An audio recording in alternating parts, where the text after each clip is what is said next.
Welcome, friends. I am very happy to be here in Germany and to meet my friends from Germany. And as I look around, I see many friends have come from outside Germany also.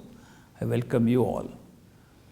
The purpose of my visit here is to share with you the beautiful experiences on the spiritual path one can get if one has a perfect living master in one's life.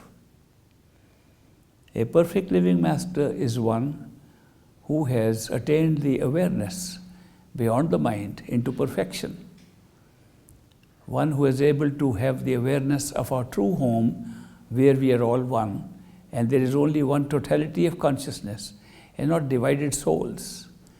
Here we are living in a world of experience where we are all divided. And we are divided not only because we have separate souls, but we are also divided because we have a mind, a thinking mind that in any case divides us further and further. The more we think, the more divided we get. Nothing separates us more from our own true creator and our own true being than the human mind. And yet we rely upon this human mind for everything we do. We think all the time and we believe thinking can solve all problems. It does not do that. Very often thinking creates more problems. There is another factor in us, another quality, a faculty in us which we don't use too much, and that is intuition. Intuitive knowledge, the knowledge that comes suddenly, the gut feeling we get from time to time, is more reliable than what the mind tells us. But we are so much wedded to the mind, depend so much on our mind, we ignore our intuitive knowledge, we ignore our gut feeling and begin to act on what the mind is saying. The mind is generally confused because it thinks too much and looks at too many options and does not know which is the correct one. It takes one decision today and next day it changes its mind. Then it regrets, why did I do that? The mind is not certain about what it says. Intuitive knowledge is always certain. It does not have any maybes or perhapses. Mind always have maybe and perhaps in it. The intuitive force comes from our true being, our soul, our spirit, without the use of the mind. But when we use the mind, we get into a thinking mode and we start thinking and deciding thoughts and deciding things with our thoughts. That is why we are here in trouble, because we are living a mind's life. We have gone into a mental state of living and not a spiritual state of living. A spiritual state of living would be where we live with the spirit and not with the mind. So we have forgotten the spirit and are thinking the mind to be our only faculty for survival in this world and for making success of our life. That is why the mind leads us where it wants to lead us. If our mind was strong and was under our control, we could make very good use of our mind. Because mind is the capacity to think, mind is the capacity to speak, mind is the capacity to communicate with people, mind is the capacity to appreciate what we can see around us.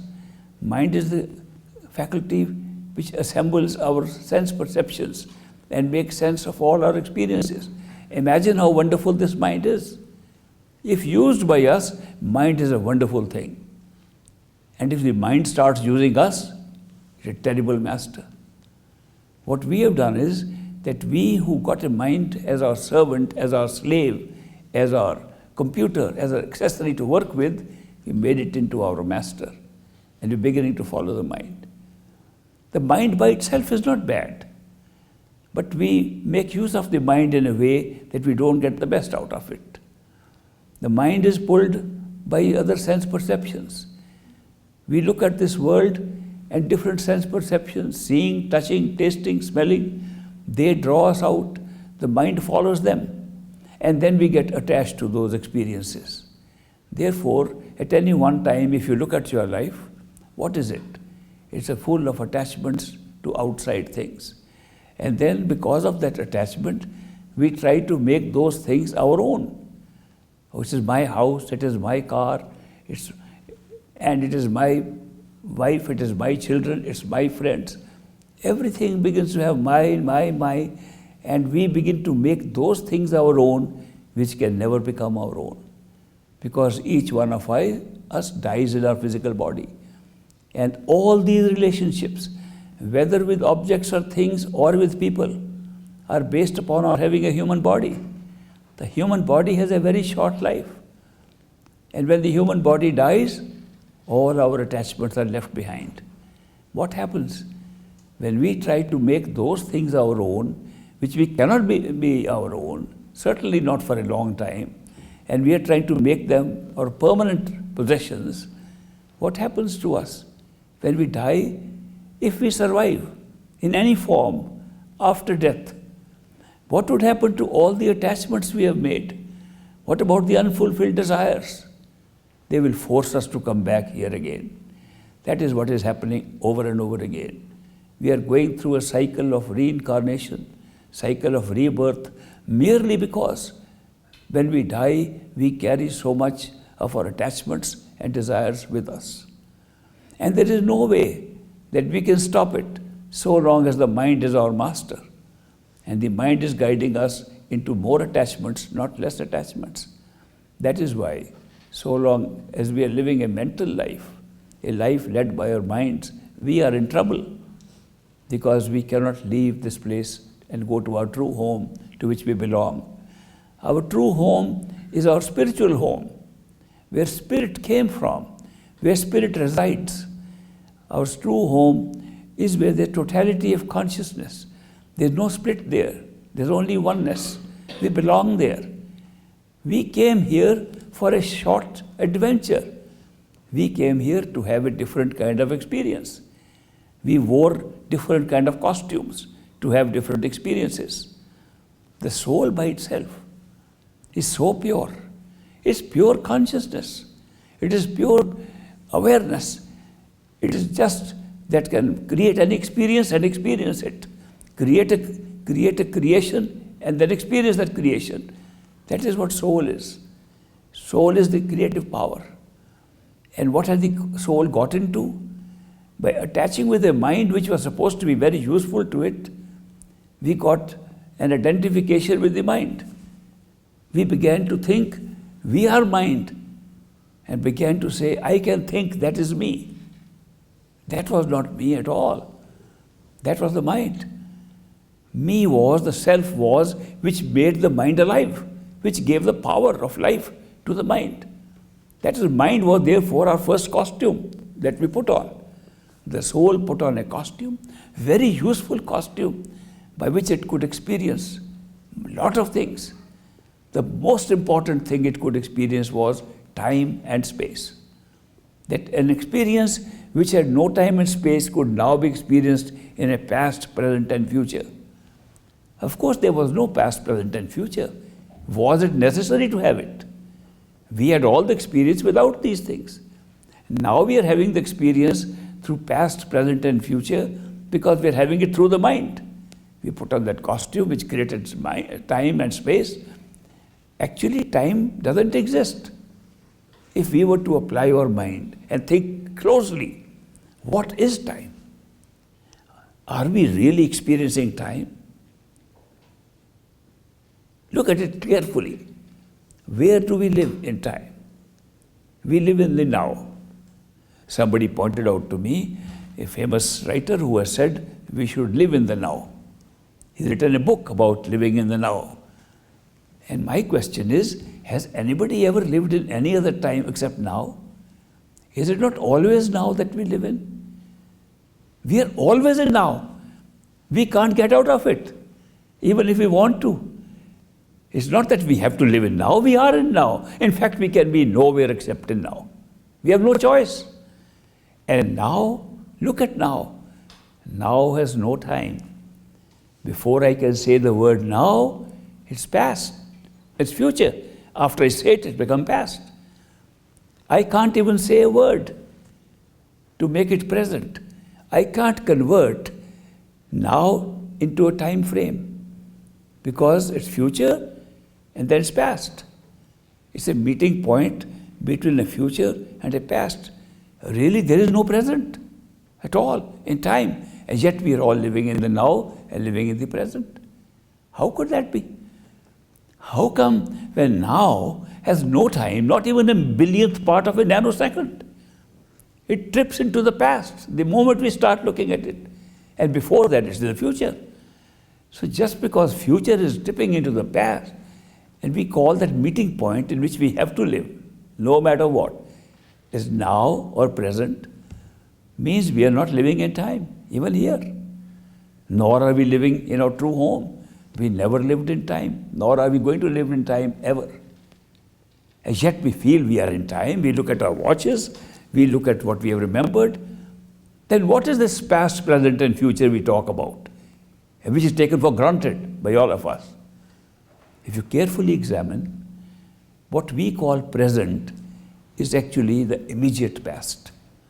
Just because I talk now, the words have been spoken, they are in the past, I call them present. I just spoke to you. The just spoke to is in the past and not in the now, not in the present. I cannot speak in the now. There is no way I can speak to you in the now because now has no time. Then where is it happening? Where is all this experience taking place if there is no time in the present? Then what is past? Let us examine past. Now has no time. Does past have time?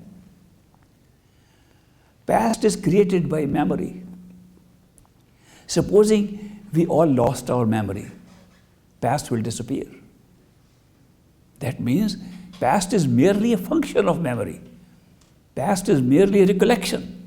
It is to remember something. If I say one word now, I have to remember that I said it, and you have to remember I said it to make it a past. So past is being created through memory. It doesn't exist. It's not a time, it's a memory. And when we remember something, it becomes past.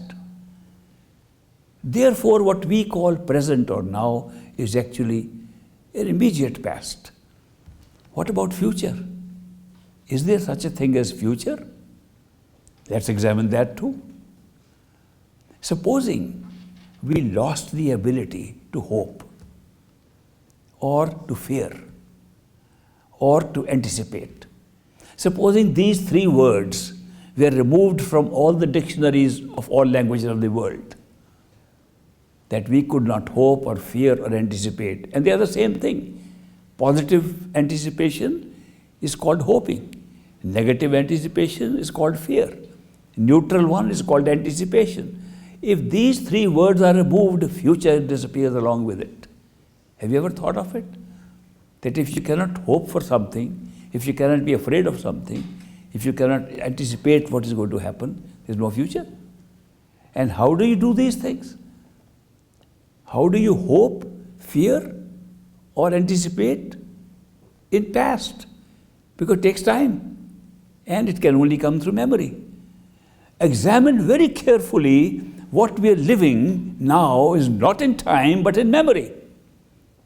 And therefore we are just replaying something that's already there because there is no time for it to create here. Something has been created in the timeless state. And we have been able to create a type of experience by wearing certain costumes. The costume of the mind, the costume of sense perceptions, and the costume of a physical body. By wearing three coverings upon our spirit, we have created such wonderful experiences. And no doubt we came to have a wonderful experience. How did we get trapped into this? How come we think this is the only reality? How come we don't know anything? How it was created? Where is that point, timeless point, where the whole thing took place? And now we are remembering it and think it is happening now. We are thinking it's happening now only because we are remembering now. And to remember, we create a thing called time. If you examine this question, what is time? Carefully, you will find that time never existed. It was an experience created by memory. And there can be no memory if nothing happened to remember. Memory means remembering something that happened. And where did it happen? It did not happen in time. It happened in some state in which there was no time, and yet to remember it, we created a very nice device called memory, and we are able to now live this life. Now, is this just a conjecture of mine? Is this just an intellectual play on words? Am I just trying to intellectualize something? No. There's a means we have available to us by which we can verify these things. A means by which we can test out if what I'm saying is actually there or not. A means by which we can see, is all creation and all time occurring at a single non-time moment? We can check it out. And how is that done? By a simple process of going within ourselves from where all things are being created and experienced outside. We think they're happening outside because that's a very nice way to experience reality. We want to go and see a movie. Movie is a film. It was recorded earlier. It is not being recorded when we are sitting in a theater and watching on the screen. What we are watching on the screen is a replay of something recorded earlier. And where is it recorded? On a film. And where is the film? Behind us, not in front of us. What we are seeing in front is a shadow, a picture. The film is behind us in a projector. And the projector is loaded with that film. The film has still pictures and moves fast, creating artificial experience of movement. Artificial time is being created by moving it. They are still pictures. There's no movement in them. But by moving at that speed in the projector, we create an artificial time, and there's a light behind the projector. The light goes through the projector and casts a picture on the screen, and we take it as real. We are so concerned what is going to happen next. Somebody is going to murder somebody. We're sitting tight on our chairs. What will happen? How come we forget it's just an ordinary movie, just a shadow? Even it's not an actor, it's not even actors there. It's just a shadow, and it's being cast by a little machine behind us. And if the light will shut off, everything shuts off. And if the film is removed, it again shuts off. And if the screen is removed, everything is shut off. Don't we see that it's this equipment that has been arranged by which we see a movie and think it's real? We take it so real that we laugh, we cry with it, we have tears in our eyes to see a sad scene on the movie. Do we forget at that time? It's just an act played by people long ago. We are just seeing it now because it's filmed and recorded. How can we take it so serious? I remember a young boy in a small village in India who had never seen a movie. And his friends took him to watch a movie. He had never seen, so when he saw the movie on the screen, it looked so real. In that movie, there was a scene where a girl comes to have a dip and a bath in a pond, water pond. And as she takes off her clothes, a train passes in front. So he misses to see the nude woman. He went 20 times to that movie, hoping one day the train will be late. This is how we live our lives. Without realizing, if we just examine the nature of time, we would know it is a predestined thing. No other requirement is needed to believe if our life is predetermined or not. But a careful examination what time is will tell us it's a pre-recorded thing. We are playing out and seeing it now. It's a projection. It's a projection from our own self. It's a projection from our consciousness. Our consciousness creates the picture there. And with the light of consciousness through the mind, which gives movement to it, which gives movement, and we through the eyes and the ears and the nose and the five senses see it outside. We don't think it's like that, just like the movie is not coming from behind, it's coming in front. We think this world outside is real, and our experience is just one person who has come for a short number of years is seeing a permanent world outside. That's how we feel. We feel our reality is outside of us, whereas the entire reality is inside and being projected. Some people question my statement. They say, how can you say what is outside is not real?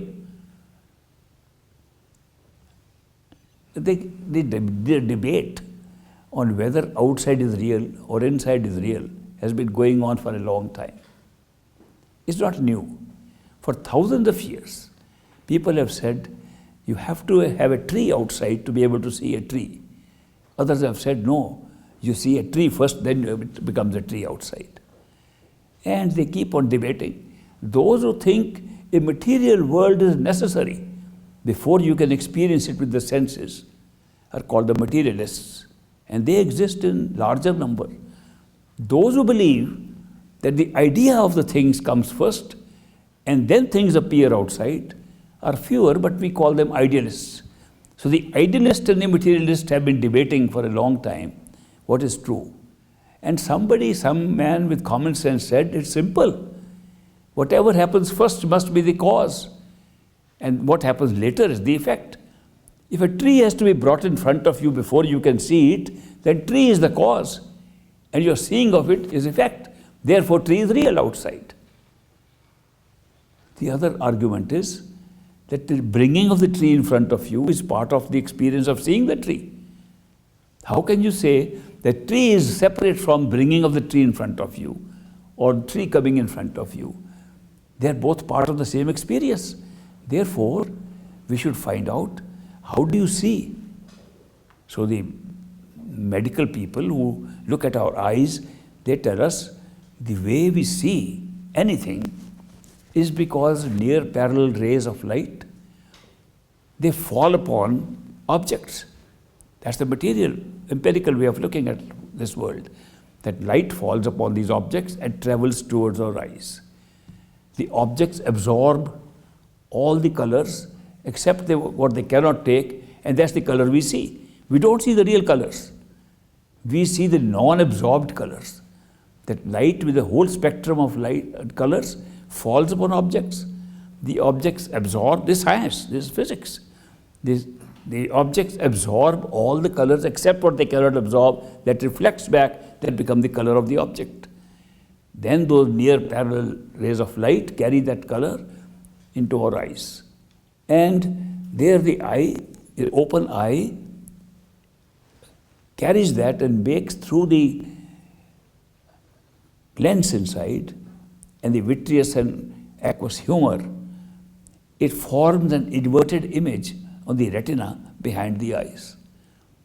And if we look at the eye and carefully see a picture of what is outside, like a point of light or a candle, if you see with a magnifying glass into the eye with a candle in front, you will see the inverted candle inside. Why do we see straight? A question never been answered by the doctors. They say, we just get used to it. That's not a good answer, not a scientific answer. But we see things straight when the image is opposite, its image is upside down. Then what happens? Then the retina, which is an extension of the optic nerve, has rods and cones to distinguish between form and color, sends a signal through the nerve of which it is an extension, optic nerve. And the optic nerve carries the image into the brain, into a certain center of the brain, not all over, into an area where the optic nerve ends. And if we are conscious, not sleeping, not unconscious, if we are conscious, we see the tree outside. Now, supposing the eyelid and the retina had the capacity to make those images on its own. Supposing that was a God-given gift, that a retina can make pictures, we would see the tree exactly as we see if it were outside. No difference. If the retina had no power, but the optic nerve could create that frequency to make a tree, we'd see the tree exactly as it is. Supposing the optic nerve and the retina have no power, but the brain cells have the power to make a tree, we'll see the tree outside. And supposing that is not even true, only consciousness can generate that vibration in the brain, being conscious, you see the tree exactly as it is. The question is the tree there because of the eye, because of the optic nerve, because of the brain, or because of consciousness? Ultimately, what is observing the tree is our consciousness, our awareness, our life force. If we are dead, we don't see. If we are unconscious, we don't see. Under anesthesia, we don't see. It's only when we are conscious and awake, we see. So what is the connection between this consciousness in us that's operating inside us, operating inside our head, and all the experiences we are having outside? Do we keep on debating what is right and wrong? Because when we try to figure out what came first, what came later, we find the seeing of the tree and the tree are simultaneous. There's not even a nanosecond gap between them. So based on the time frame that what comes first or what comes later, it doesn't solve the problem because it's identical time. When we see the tree is there at that very moment. It's not before or after. Is there any other way to find out which is the cause and which is the effect? Yes. We can examine trees outside, but what about examining if there's a tree inside?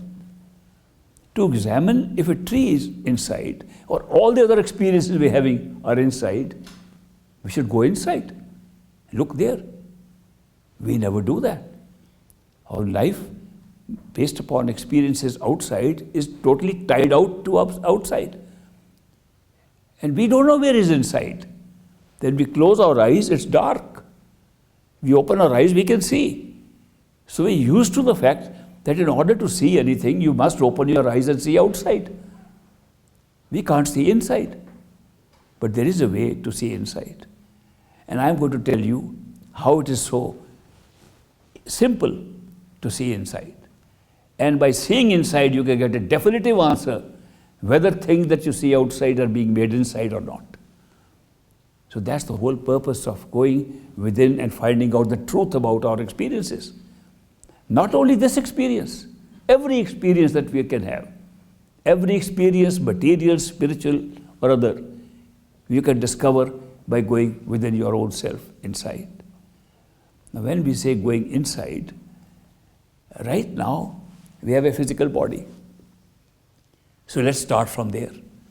Let's start from where should we investigate our consciousness if that is the creative power that creates experiences outside. Let's go and examine our consciousness. Where does it sit? We just contemplate, sit and say, where is my consciousness? If I am a conscious entity, conscious unit, conscious being, where am I operating from? If this body is not me, if I am sitting inside the body, trying to understand who I am, where would I likely be? Could I be in my hands or feet or in my legs or in my... Quickly the answer comes up, no, you're not operating from there. You're operating from your head. You're making all these things move from your head. Even your limbs are moving because you are in a head. Okay, that limits our area. We are not outside, we are examining something inside that's operating inside the body. So our area of investigation, where is consciousness? Where is the self that is experiencing all these things? Get confined to a very small area, just behind the forehead, behind the eyes. It gets confined to a very small area. If we want to investigate, who are we really if we are not the body? What is operating this body? What is creating life? What is the spirit? What is soul? If these questions are there, the area to examine and go into is right behind the eyes, behind the forehead, in a very small area. Limits our area for investigation, makes it simple. Okay, then how can we go there? It's easy for us to go outside. We can walk, run, drive, fly. But there's another way of going out also. Supposing I want to go on top of this house, on the roof, and I don't climb up. Can I go there? Yes, I can. I can imagine I'm there. Supposing I imagine I'm on there, what happens? I'll see all the outside from there. Have I actually gone there? No, physically I'm here. What is this power of imagination that can place me there and I can start looking at things from there? Who is that which can look from there? Supposing I were to suggest to you, can you, while sitting in those chairs, by your imagination, come and stand near me? Most of you will be able to do it. How many of you let's check up. How many of you can imagine that you are not there where you're sitting, but standing next to me? How many of you can actually do that? Wow, so many of you just had an astral experience. People talk of something very strange, difficult, astral. What was that which stood here? It was you, nobody else. You came here and stood, how? With your imagination. What else did you add to your imagination when you stood here? Your attention. You place your attention here. Supposing you place your attention in that corner, you'll be there. If you place your attention up on the roof, you'll be there. These two things in combination, the power of imagination and the power to use your attention wherever you like, enables us to go within ourselves. If you imagine that you are sitting inside the head, which means don't take it as yourself, don't take it in my head.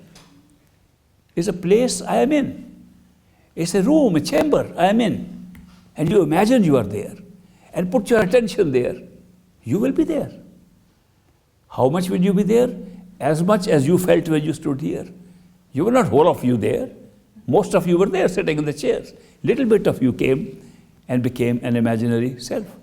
The same thing happens when we imagine we are inside our head and we imagine we are there, and the attention draws us and we feel we are inside a chamber, a dark one, of course, and we can move around there. So imagination and power of attention, which can move, are very great tools to discover what happens in consciousness. There's a third tool, and that is the power of concentration, that you can concentrate your attention wherever you like. That means you can put more and more attention at one point. And this power of concentration enables you to put so much of your attention at one place that you can ignore or become unaware of other things. You can test it out if you're watching a movie or watching a concert. A number of musical instruments are playing. You say, I like the drums. Let me listen attentively to the drums. Put your attention on the drums. Drums become louder. The rest becomes softer. Nothing has happened there. You have altered it with your attention because you concentrated your attention on the drums. Shift it to the pipes. They become louder. Drums become weak. That means your power of concentrating your attention can enable you to become unaware of other things. That's the most wonderful thing that we have, the greatest gifts we have been given. That we have the power of imagination, the power of attention, and the power to concentrate the attention where we like. With these three tools, we can put the whole attention inside, become unaware of what is outside, become unaware of our own body, and discover who we are. It's as simple as that. Anybody can do it. It's not that you have to be specially qualified to do this.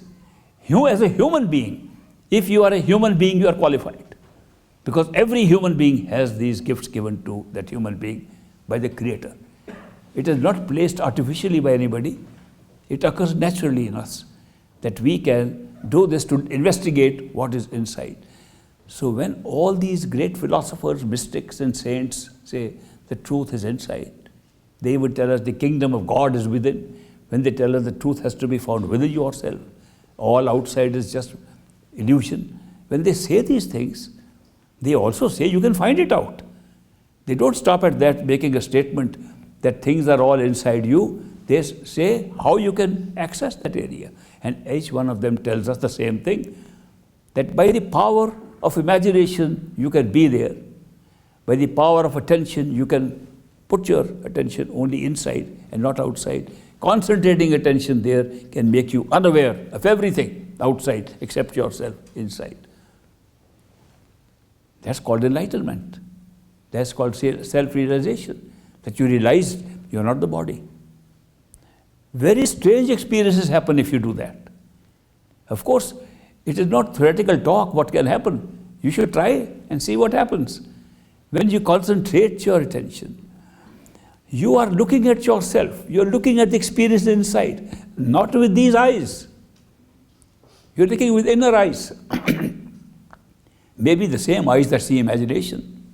Maybe the same eyes that see dreams when you're going to sleep. It's a vision, you can see, but these eyes do not play any role in that.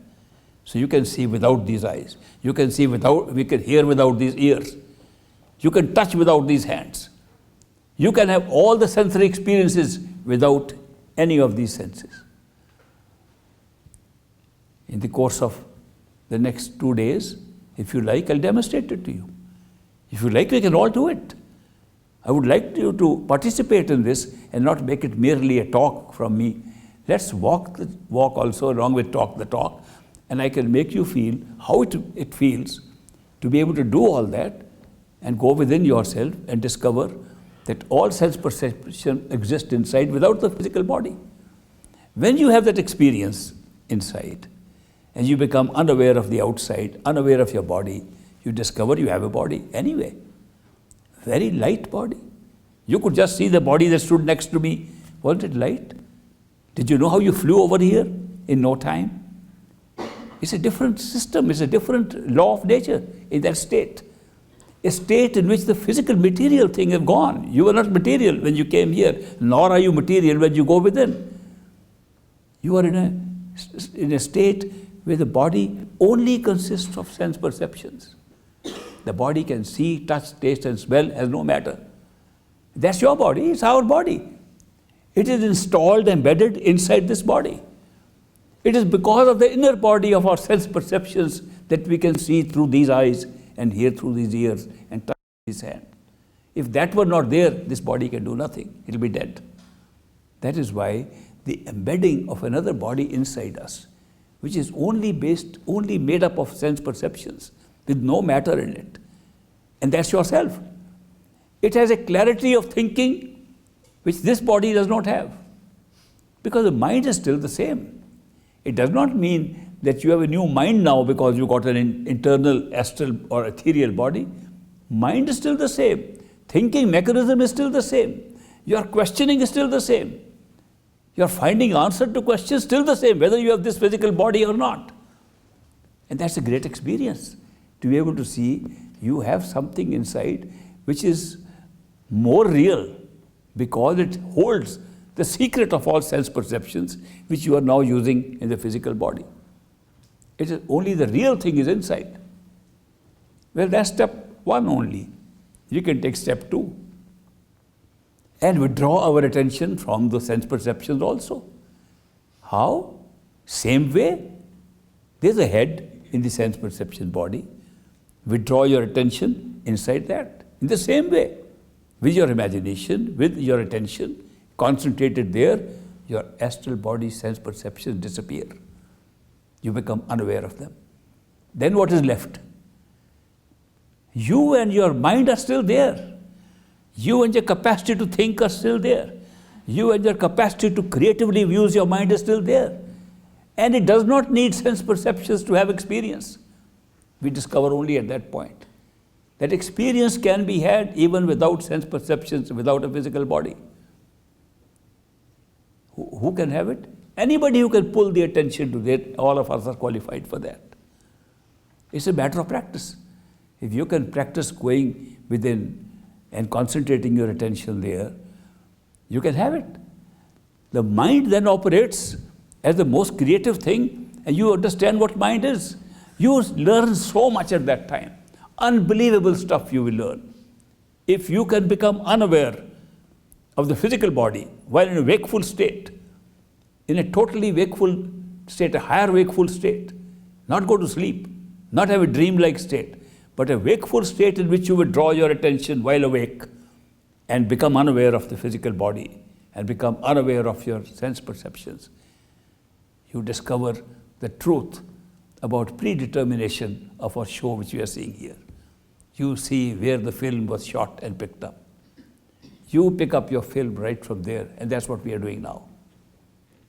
We have created our destinies from there. The destinies are being carried on our mind. And mind carries the destinies even when we are playing them out here. And this discovery you will make. When you reach the point, we call it the causal state. We call the astral state when we find a new sky, so we call it astral. When we find an inner body, we call it astral state and the astral body. When we go above that to pure mind, where there is no body, no senses, but just the creative mind, we call it the causal state and a causal body. It's not a body really. The mind is the causal body. And we discover that the mind is functioning and has loaded upon itself all the memories. Memories came before the event. We create memories and go through them and create events. It's the other way around that we thought. We thought an event has to happen and we can remember it, that causes memory. There you discover the amazing truth that the memory is created first in no time and then played out and creates events which we think we are remembering. It's a most remarkable experience one can have.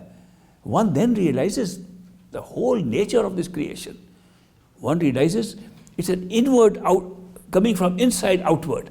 It's not outward coming inside our experiences. All experiences are coming from inside. The debate between the idealist and materialist ends there when you have your own experience. That is where you get the real answer. Now this system of going there and finding out what is the purpose of it? Why should we do it? Just to settle the debate? Or is it anything more than that? It's much more than that. Because that is not the end of our spiritual journey. That's midway. You've just discovered that things have to be found further inward, not outward. That's a big thing. But the journey does not end there. It's a journey to the mind that has ended. And so long as we do not distinguish between ourself, our soul and mind, that's our end.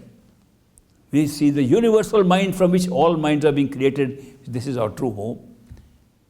If we identify ourselves with the mind, then that is our true home. And then experiences of karma and this whole world are all real. That's from where we are creating it. But that is not true. There are very few people, always very few people, who have transcended the state and gone beyond the mind. To pierce through the mind and go beyond that, no meditation can take us. No practice of withdrawal of attention can take us. No effort can take us. Period. Something else must take us beyond the mind. And that can be achieved by those rare people, rare masters, who have had the actual experience of totality of consciousness, whom we call perfect living masters, and they pull us there not with meditation, not with teaching, but purely with their unconditional love. Because love is a function of the soul, not of the mind. There are functions of the soul separate from functions of the mind. The mind thinks, senses, makes sense of sense perceptions, puts them together, creates new programs, creates new patterns. That's the function of the mind. It does not involve love. Love comes from the spirit, from the soul. Nor does intuition, sudden knowledge, come from the mind. It comes from the soul. Nor does appreciation of beauty and joy come from the mind. It comes from the soul. Soul and mind are knotted in together in our consciousness. It does not mean they are the same. They're separate. They're both functioning at all times, right here. When we get intuitive flash, when we fall in love with somebody, when we appreciate beauty, look up and say, wow, wonderful. It's not coming from the mind. In fact, if you use the mind at that time, very often it will take you out of that experience. You're having an experience of love and you think about it, how can I be sure? There we go. We can destroy these spiritual experiences by thinking about it. We cannot create spiritual experiences by thinking about it. That is why there we discover that we are beyond these functions of the mind. We are beyond thinking, beyond analyzing, beyond breaking up to understand. We are beyond understanding. We are in a state of pure awareness and knowledge. We are in a state of pure love and joy and beauty and appreciation, bliss. That would be true definition of bliss. Our true state is a state of bliss.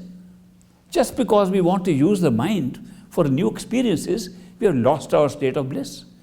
We lost our state of ultimate knowledge. We lost our state of ultimate love. Now, what is ultimate love? How do you distinguish it from love? We know, everybody knows about love. We have fallen in love So many times with so many people, we have had experience of true love here also. Love is not when we say, I love you. Mark, when a person says too many times, I love you, I begin to doubt if he loves at all. Because a person who keeps on repeating, I love you, loves more I than you. It's obvious. It's an ego trip.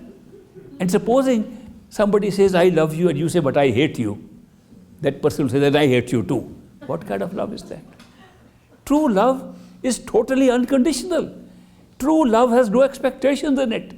True love is so unconditional, non-judgmental. It never judges anything. And that true love is the only thing that puts our ego on a backbench. Otherwise, everything we do in this life is, I am doing this. I am meditating. I am on the spiritual path. I go to church. I go to temple. I am doing that. I am a great meditator. Everything is I. As you build up more I, build up more ego, don't you realize you are separating yourself from the truth? Because you are making so much commitment to I, to a separated I. I is not yourself. I is the ego, the face of your mind. I, ego, is the front part of your thinking process. And when you think, the front of that thinking process itself is I, the ego. And we are constantly building this ego and putting our own selves behind it. Because own self does not need any ego. When you have experience of love, it is truly something that goes deep and no I is left in that. That's the beauty of unconditional love. Now, the only thing that can pull you above the mind is unconditional love. Because nothing else exists there. No effort exists there. No reasoning exists there. No methods exist there. All these are mental. But pure love can pull you. Because pure love exists beyond that into the soul. Therefore, the soul with its pure love can pull you if the soul itself is beyond the mind, which means a human being like ourselves. If his awareness of that level, awareness of beyond the mind, his unconditional love can pull us beyond the mind. Such a person whose awareness, not at some past time, whose awareness when we talk to him here, whose awareness when he's in front of us, is at that level beyond the mind. The unconditional love coming from such a person pulls us, pulls our soul. And we wonder what's happening to us because we are used to the mind and its attachments. When you say, I love something, it's more of an attachment. It's I love this, that you want to possess it, you want to have it. That's all. But the pure love forgets that part. Now, pure love from a state higher than the creative power of the universal mind. That is what pulls you. These few people who walk in our midst and whom we call perfect living masters, they pull us with that love beyond the mind. That is the true spiritual journey. If you ask me, what is a spiritual path? I don't consider this meditation that takes you to an inner experience of the astral self, or even a deeper meditation that takes you to understand your mind is a spiritual path. It does not touch the spirit. A spiritual path is that which takes the spirit above the mind, and then from that point takes you to totality of consciousness, where you find only one soul existed, all others were at play within that one soul. That's the true spiritual path. It can be shown to us. We can be taken there by the power of love. Therefore, the spiritual way of any travel to spiritual journeys is full of love and devotion. Without love and devotion, mechanically you can get nothing. People sit for hours in sadhana of various kinds, in meditation of various kinds, yoga of various kinds. They put their body in different positions, thinking something will come out of that. They think of the whole world while the body is undergoing these things. They think it is meditation. That's not meditation. And even if it was, it doesn't take you beyond the mind. So that is why these few people, and they are always few, they are few because it requires a seeker seeking something beyond the mind to find them. Those seekers are few. We seek so many things. Mostly we seek things to enhance our standard of living, to enhance our life outside. We want not to be sick. We want somebody to heal us. We want to be rich. If you are poor, you want a better job, better spouse. A friend of mine writes to me that I am seeking initiation of a perfect living master, but I will give you 3 months. If I don't find a very good job and a virgin, beautiful woman, I'll give up this path. Now, if that's what we are seeking, then you find some other kind of masters who can do that. Maybe some people can give fortunes like that. But when we're talking of a spiritual path, we're talking of something that will release us from the mind itself. What does release from the mind mean? The mind creates. As I explained earlier, the mind creates the nature of time. Creates cause and effect. Creates events. It is not that events are happening and there's a time flowing. That's not the truth. You will discover if you go inside to the causal plane that time is laid out first. Events are put on them afterwards. When you move from one event to another, you are traveling on that time. Time has never moved. When people told me, you know, the Egyptians were very clever. They knew how to time travel. I said, they weren't clever at all. We are all time traveling. Right now we are time traveling. Aren't we going from one moment to another? Are we not going from one event to another? Time is not moving. We are moving. Our experience is moving from one point to another. But the truth of this is revealed when we go there and find all events were laid out in advance at one go. And just to create the experience of time, to create the experience of past, present, and future, we move from one event to another. But that's not all. The beauty is to create an event, we need a cause to create it. And when we put a cause, we first put the event, then what should be the cause to cause? Let's put a cause. Now we are believing cause must come first, event must come later. And when you go inside, you found it the other way around. That events were put first, then we made causes to cause those events. But cause and event by itself is not bad, except that by cause and event we can make a cause good or bad, an event a follow-up of that. When we make a good cause, good event. And if it is cause is our own intention of mind's activity, if mind thinks and creates an intention and we make that the cause, and an event takes place, then we become a judge of our own self. Oh, I did something bad, therefore I am being punished. And a new law comes up, a law that is controlling our lives today, the law of karma. Karma is a self-created law. It doesn't exist really.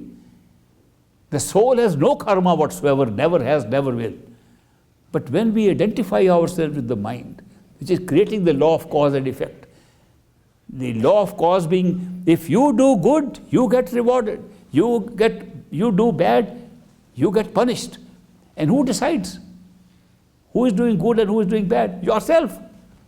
You decide. How do you decide? Because in this apparatus called the human mind, the thinking mind, we have set a little portion of it and earmarked it, conscience. The rest is conscious mind.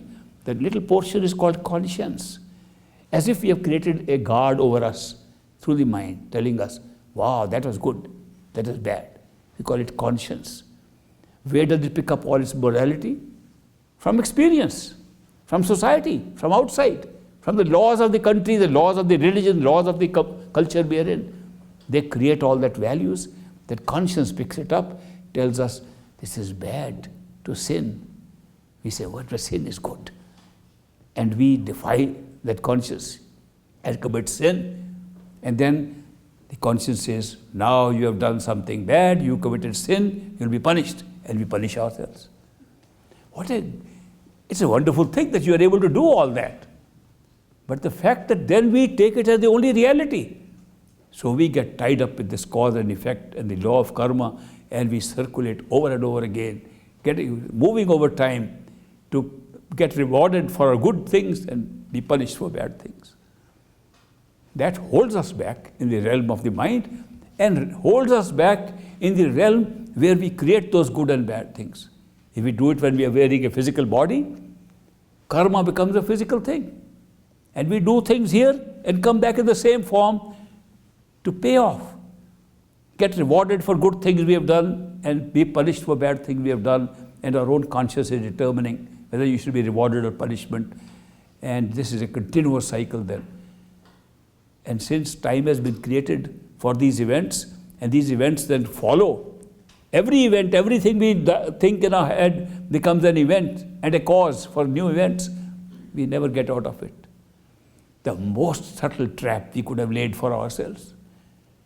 It's much better than the best spider weaving a web and getting caught in it. That's what we have done. We have caught ourselves in a very machine we designed for good purpose, to enjoy. And just by shutting off our own selves, within ourselves, and just staying with the experience outside, we have made this our only reality. Right now we have no other reality except what we are seeing outside. The rest is all either somebody's philosophy, somebody's conjecture, speculation, because we haven't gone in, and we have made it so difficult to go in.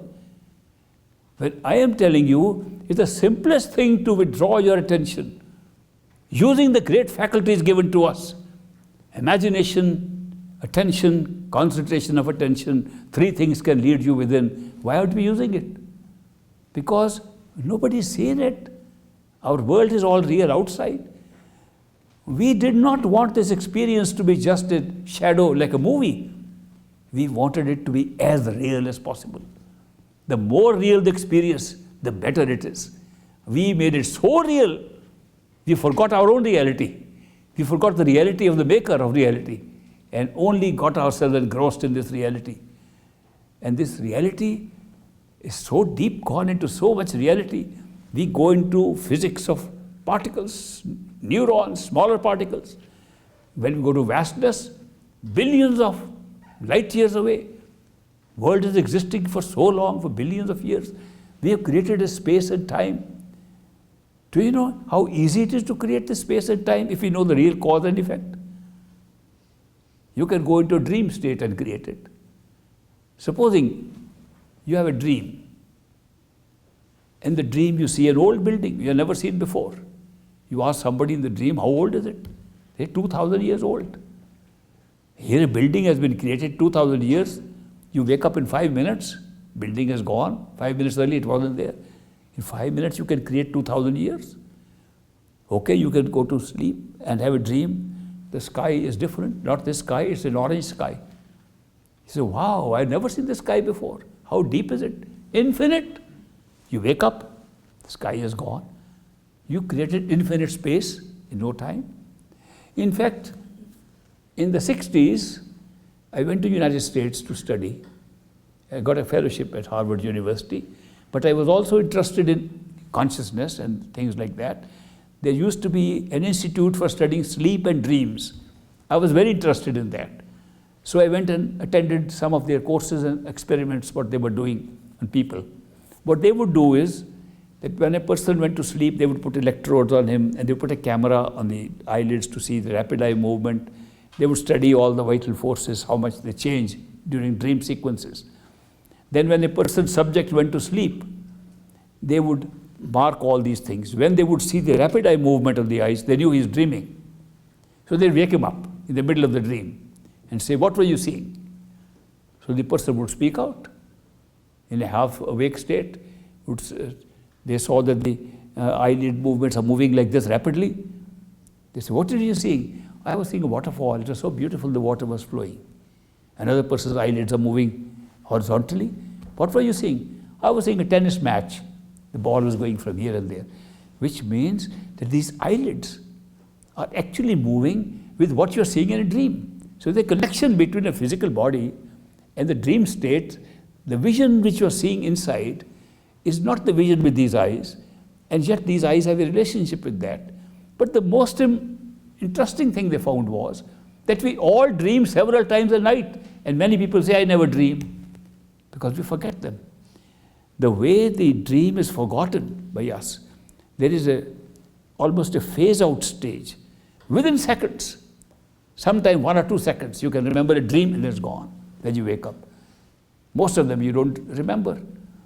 But one person dreamt during those experiments that he was a young child going to school. Then he grew up and he found a sweetheart, a girl, and he proposed to her, I want to marry you. Then they married. Then they had children. Then he found he was very happy with his family and he grew old. And he had a very old beard and old look, and he found his grandchildren there. And he lived his whole life. When he was about to die, he woke up. The whole sequence lasted 7 minutes. In 7 minutes, a man dreamt his whole life. So you can imagine, in a dream state, we alter the nature of time itself. And we can have a different time frame altogether. Recently, somebody advised me to see a movie. I don't see too many movies, but he said that movie is very interesting and called Inception. I don't know if anyone of you has ever seen it. Inception. In that movie, they show that a person can go to sleep, induce dream, and keep an arrangement to wake up. And that's a little totem the man carries, a little pricking totem, it can prick. So if you tighten your grip, you get pain and you wake up. And you carry this totem, this experience of clutching the hand in your dream. So you're having a dream with that. When you want to wake up, you can press that and wake up. There, in that movie, they show that 10 minutes of dream creates more than hours of experience. Then you can dream within a dream. In the second dream, within a dream, that extends to several years, 50 years. When you have a third dream, it's your whole life. So that movie, I was very impressed by the fact that this is coming so close to our own reality, that's how we are creating extension of time, by dreaming within dreaming within dreaming. After all, spiritual journey is not going anywhere. Spiritual journey is to awaken yourself to who you are. It's the successive levels of awakening. We awaken by putting our attention within. We actually awaken our inner self. And this becomes unknown to us, the outer one. So it's a successive levels of awakening. And we finally awaken to find there was only one dreamer. All were created outside. All outside people, many were created out of the one. That the one is the only truth. And everything else created was within that by the process of dreaming. That we are in a state of, not third dream, like the movie Inception, in the sixth dream. You can imagine how permanent we have made our experience here by going into a sixth dream, dream within dream within dream. And we awaken ourselves 6 times. One after the other, we'll discover there's only one totality, only one dreamer. The whole creation was a part of a dream. So that is why when we talk of the nature of time here, it's a creative thing. It's created from consciousness. And we have the way back to it. A person who is awakened can awaken us. Supposing I am sleeping and I am having a dream that I am leading my horses. I am holding my horses and I am going home. But I am in my bed actually. It's my dream. A man is sitting next to me who wants to wake me up. He nudges me. He says, get up, get up. I am still in my dream state. What about my horses? I say, what about my horses? Half asleep. I'm trying to wake up and say, what about my horses? He says, I'll hold your horses, wake up. And I get up. I don't ask him where the horses are. Why did he say he'll hold my horses? Because I was taking the horses to be real. These perfect living masters I'm talking about, with that awareness of wakefulness, they know that there is nothing real here. We are taking it as real, so they participate in our reality here. And they participate, yes, it is real. They become real. They also become human beings like us, ordinary human beings like us, so that they can give a nudge to wake us up. The nudge is not being given here. Nudge is being given at the wakeful state. And we are experiencing it like we are being awakened through discourses, through practice, through meditation. That's just the effect in a dream. So how do we meet these people? Major question is, if this is true, that there are people whose level of awareness at all times is of all the levels of creation. So they are awake at all times in all levels. And we call them perfect living masters. How can we find them? The answer, unfortunately, is we cannot find them. Period. If we could find them, that means we have the same awareness like them. We don't need them. If we can find them, we don't need them. And if we can't find them, what do we do? The answer is seek them. If they are really that awareness that they can know everything, and we are all part of them, and they know that, at least they'll be able to recognize that part of them is seeking the truth. Therefore, if you seek, you will find. So our part is to seek, not to find. Their part is to find. We should be seeking them, they should be finding us. We should be not even seeking them. We should be seeking the truth. We should be seeking what is inside. We should be seeking the ultimate truth. We should be seeking our true self. If we seek our true self, strangely I tell you, they appear in our life. The more intensely we seek, the more clearly they appear in our life as ordinary beings like ourselves. Why can't they come in an extraordinary way so we know that they are extraordinary? Because if they came in an extraordinary way, not ordinary human beings, we would never be pulled by the love.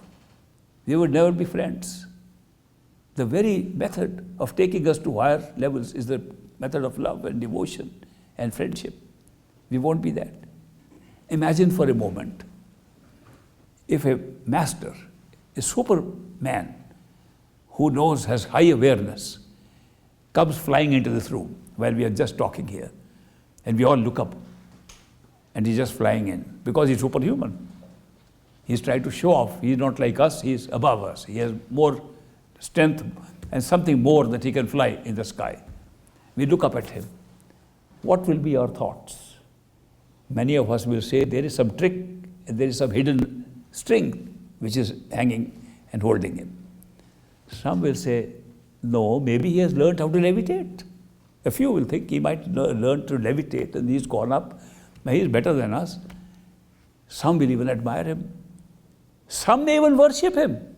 But none of us will love him.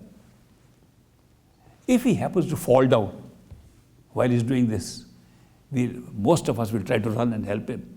And little love and compassion can come in that time. Do you know we cannot have love for something that extraordinary? Where do we experience love? With something ordinary, something like ourselves. The more like ourselves, the more the chances of experiencing love. That is why these perfect living masters do not come in any other form except the most ordinary form, just like ourselves. Their extraordinariness is not in their form of living, being here. Their extraordinariness is in the manner their unconditional love can pull us to our true reality. That's their extraordinariness. Their love is the most extraordinary thing. Their love is so unconditional, non-judgmental, we don't normally find here. That puts them apart. Otherwise, they're ordinary human beings. They live like ordinary people. Only by interacting with them, we discover how can they never judge us? How can they never get angry? How come their love is not colored by what we do or not do? How come they never say, are you good or bad? How come they love us in spite of all this? How come they love us if we hate them? How come they love us even if we crucify and kill them? What kind of people are these? That they will love us, their love is so unconditional, it does not have any judgment at all.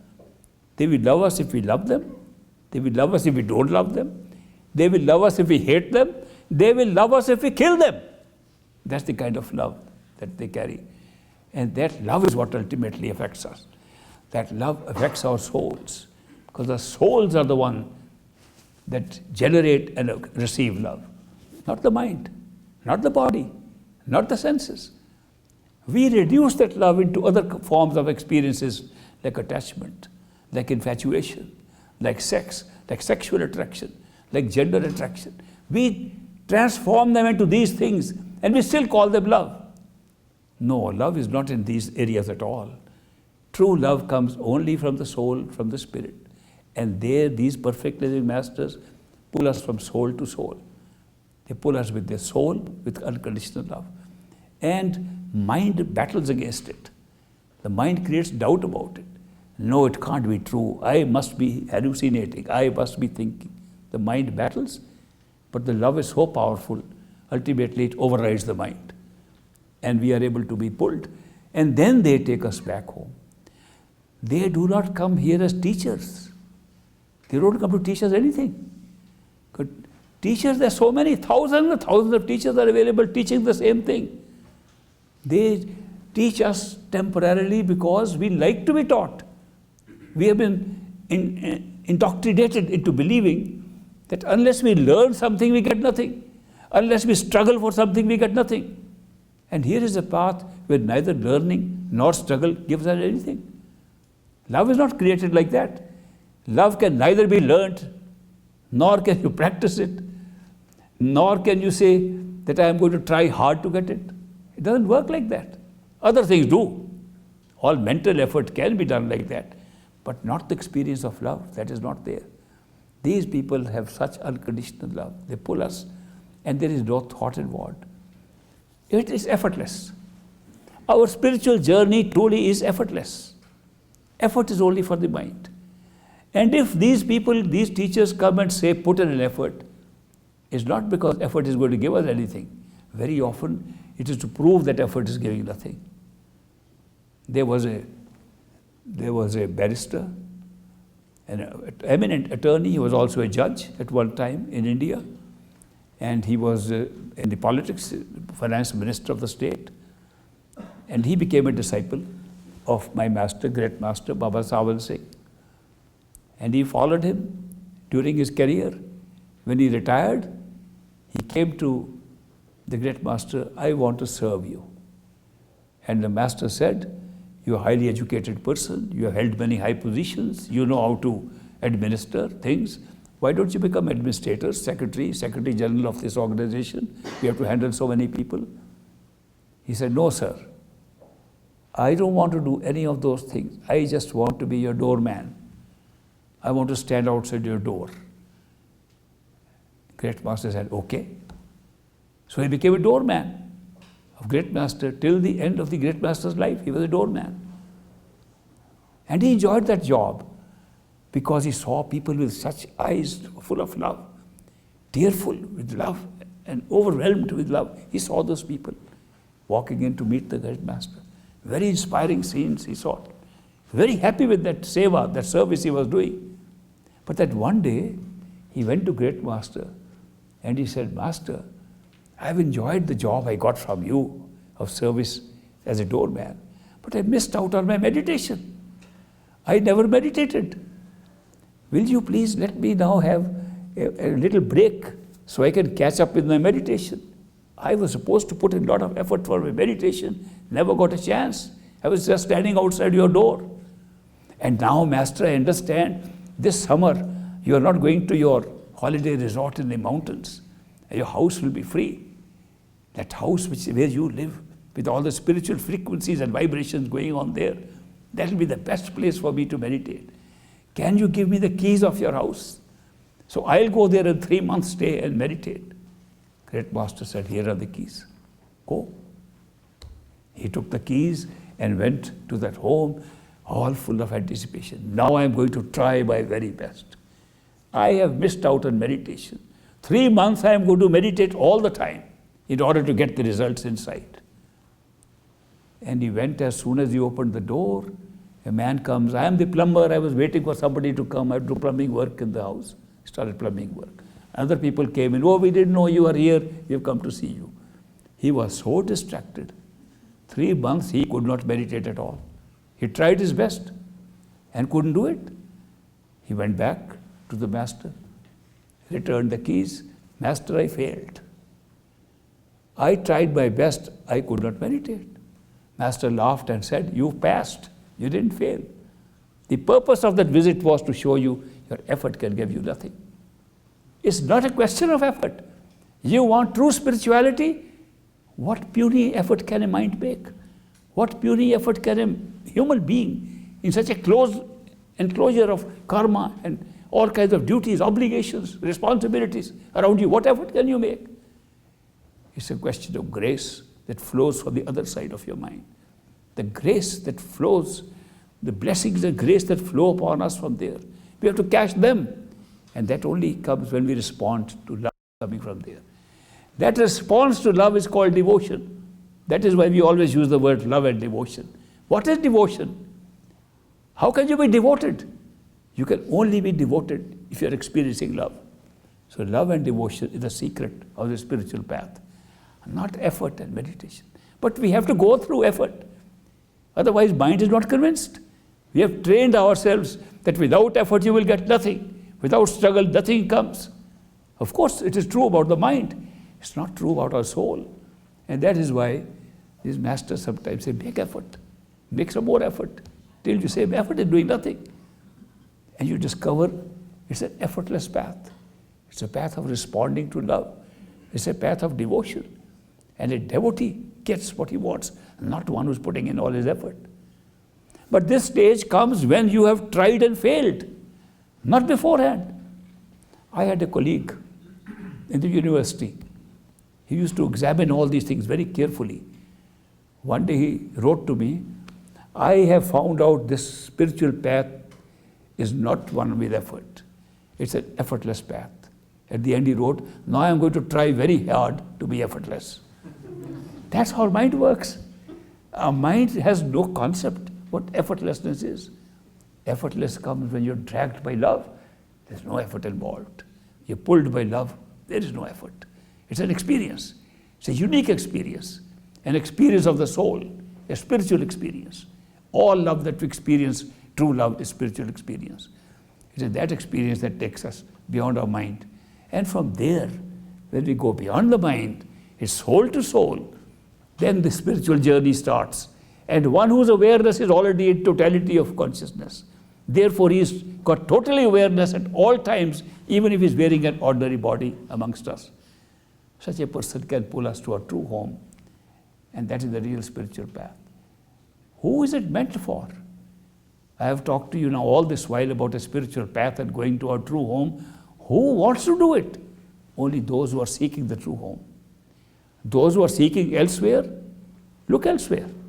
But those who are seeking a true home, seek inside. A perfect living master, an ordinary human body will come into your life by coincidence, by circumstances, not because you're finding him. He will find you.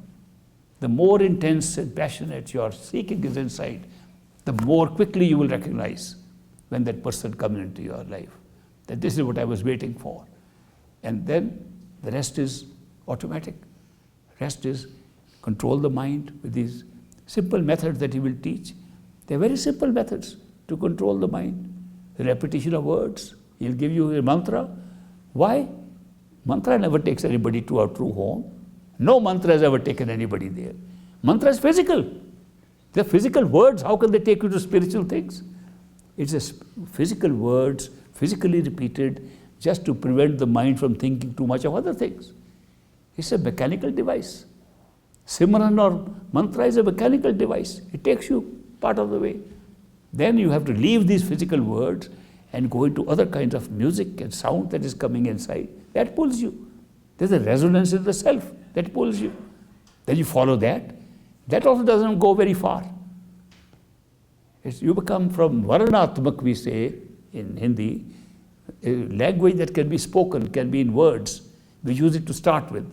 We move on to what Dhunatmak, that means a sound that can be heard. From there we move further into causal stage where the sound changes to Anhad. That means with no beginning, no middle, no end.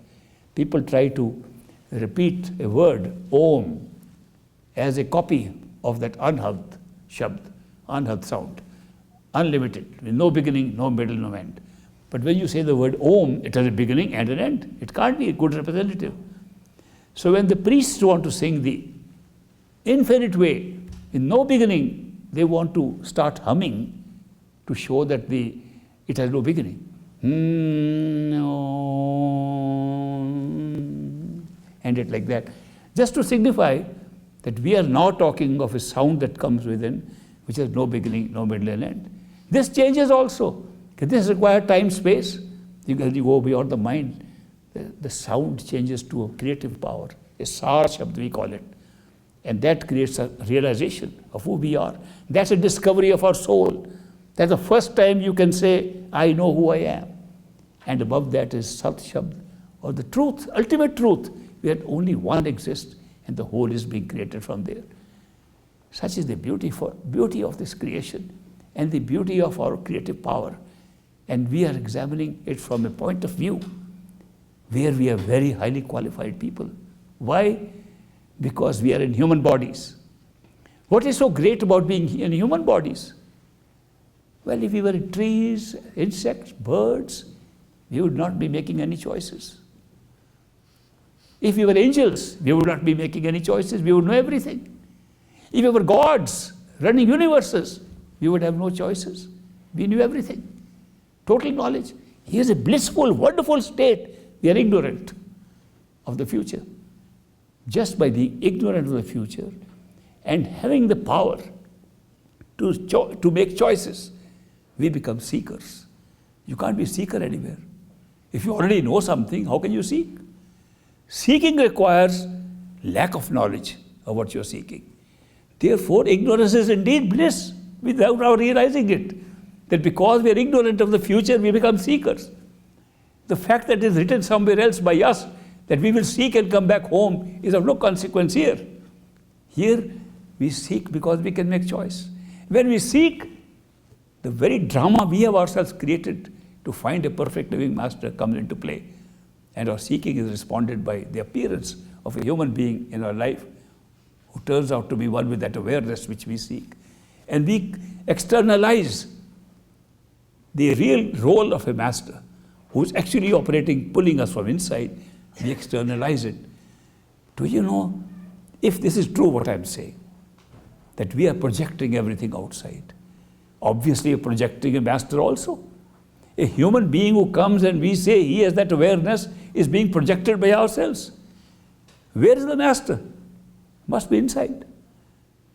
The truth is the true master is always inside, always part of our consciousness. We don't see him inside. We close our eyes, it's dark, so we project him outside and he becomes a human being in our experience outside. And from there he leads us to his true form inside. His true form will we catch inside. Then we discover why he appeared outside. And then we follow the true form of the master, and the journey to our true home is never alone. It's with the master. That's another thing, another wonderful thing. Most of the meditational techniques we follow lead us on a lonely path somewhere. In this, we don't go alone. We go with a companion, with a friend, with a lover, with a beloved. It's the most interesting journey we can ever have. All the adventure in other areas of consciousness are done together with somebody. You can't imagine anything like that over here. We get a permanent friend forever. Such is the nature of the spiritual path. Such is the nature of the teaching I got from this master. Great master, Hazur Maharaj Baba Sawan Singh.